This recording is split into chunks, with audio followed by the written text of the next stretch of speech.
तो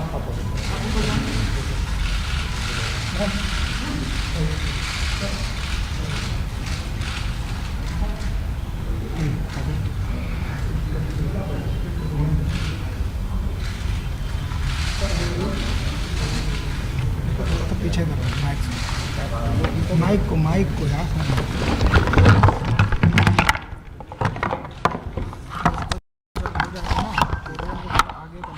कैमरा भाई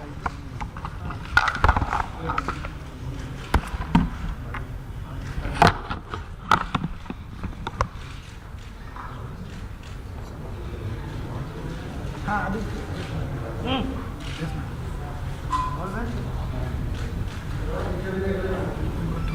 पोडियम के ले लो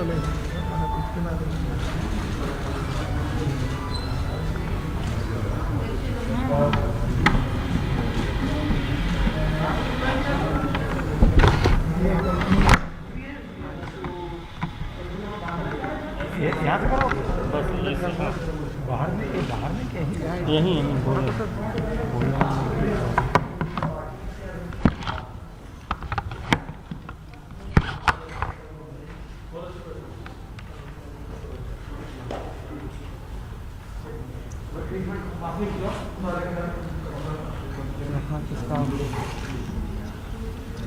वही कैमरा और ये इसको भी कहिए हाथ में रखिए, हाथ में रखिए। नहीं बस हाथ में रखें ना, हाथ में रखिए बस, हाथ में दे दीजिए ना हम लोगों को,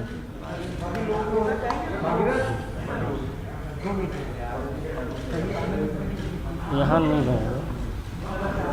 और आई सभी लोग उधर आ जाओ।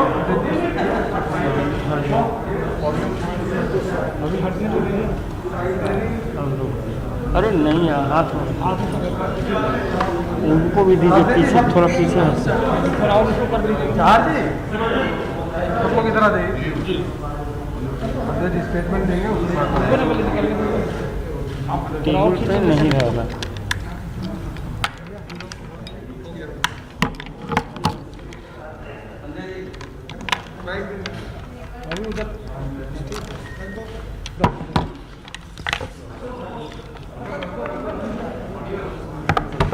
आज डॉक्टर श्यामा प्रसाद मुखर्जी जी का बलिदान दिवस है और हम सब लोग उस महान आत्मा को श्रद्धांजलि देते हैं जिन्होंने भारत की एकता और अखंडता के लिए अपने जीवन का बलिदान दिया।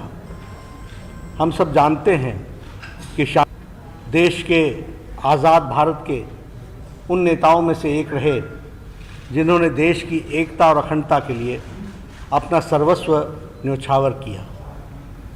वह उनका सारा जीवन अगर हम देखें तो उपलब्धियों से भी भरा हुआ था और त्याग के साथ भी भरा हुआ था। अगर उपलब्धियों की बात करें तो एक शिक्षाविद के रूप में उन्होंने 33 वर्ष की उम्र में कलकत्ता यूनिवर्सिटी जैसे यूनिवर्सिटी का वाइस चांसलर बनना का पद स्वीकार किया। सीनेट में रहे, सिंडिकेट में रहे, वहाँ की विधान परिषद में रहे, बाद में वो यूनियन कैबिनेट के यहाँ सदस्य बने और बाद में उन्होंने भारतीय जनसंघ की स्थापना की। हम सब जानते हैं कि डॉक्टर श्यामा प्रसाद मुखर्जी का सारा जीवन, जब मैं कहता हूं कि उपलब्धि और त्याग से भरा, से हम ये कहना चाहेंगे कि उन्होंने कभी भी अपने आप को पद के साथ नहीं जोड़ा, उन्होंने हमेशा विचार के साथ अपने आप को जोड़ा। वो कलकत्ता बंगाल विधानसभा के सदस्य रहे, उन्होंने वो पद छोड़ा। वो भारत के यूनियन कैबिनेट, प्रथम कैबिनेट के नेहरू जी के सदस्य थे, उन्होंने वह विचार के लिए छोड़ा और उन्होंने भारतीय जनसंघ की स्थापना की। हम ये भी जानते हैं कि उन्होंने जम्मू कश्मीर भारत का अभिन्न अंग बने, धारा 370 समाप्त हो, 35A निरस्त हो, इसके लिए उन्होंने उस समय आंदोलन चलाया था और कहा था एक विधान, एक प्रधान, एक संविधान। लेकिन हम सब जानते हैं कि जम्मू कश्मीर में एक अलग संविधान था, अलग प्रधान था और अलग निशान था। इसके खिलाफ उन्होंने लड़ाई लड़ी हम सबको याद है कि उन्होंने उस समय परमिट राज होता था जम्मू कश्मीर में जाने के लिए। 1953 11 मई को उन्होंने बिना परमिट के लखनपुर बॉर्डर को जम्मू कश्मीर में जाने के लिए क्रॉस करना चाहा। उन्हें गिरफ्तार किया गया और हम यह भी जानते हैं कि उनकी मृत्यु की सूचना आई 23 जून 1953। और उस समय जब 1953 में सूचना आई तो यह पता चला कि बहुत ही रहस्यमय ढंग से उन्होंने अंतिम सांसें ली हैं। यह बताता है कि उन्होंने अपना सारा जीवन बलिदान दिया देश की एकता और अखंडता के लिए, जम्मू कश्मीर को बचाने के लिए। और आज हमको संतोष इस बात का होता है कि मोदी जी के नेतृत्व में धारा 370 समाप्त हुई है, 35A निरस्त हुआ है और अब कश्मीर भारत का अभिन्न अंग बना है। इस बात का हम सबको संतोष भी होता है। मित्रों, आप समझिए 1953 की बात, जब उनकी रहस्यमय ढंग से मौत हुई होगी, कांग्रेस पार्टी के लोगों ने उस समय कोई इंक्वायरी नहीं कराई, कोई जानकारी हासिल नहीं की।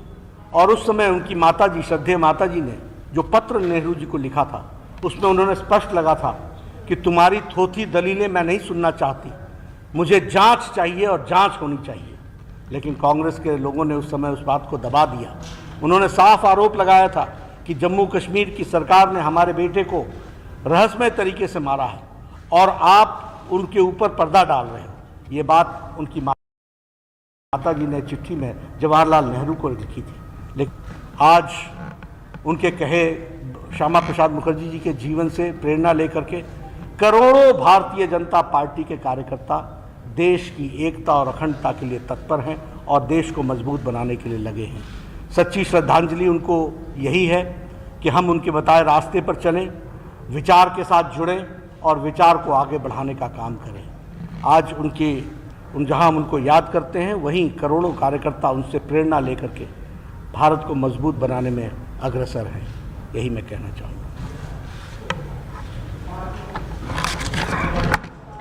Subscribe to our channel by clicking the subscribe button. Click the bell button and enjoy the latest uploads from our channel.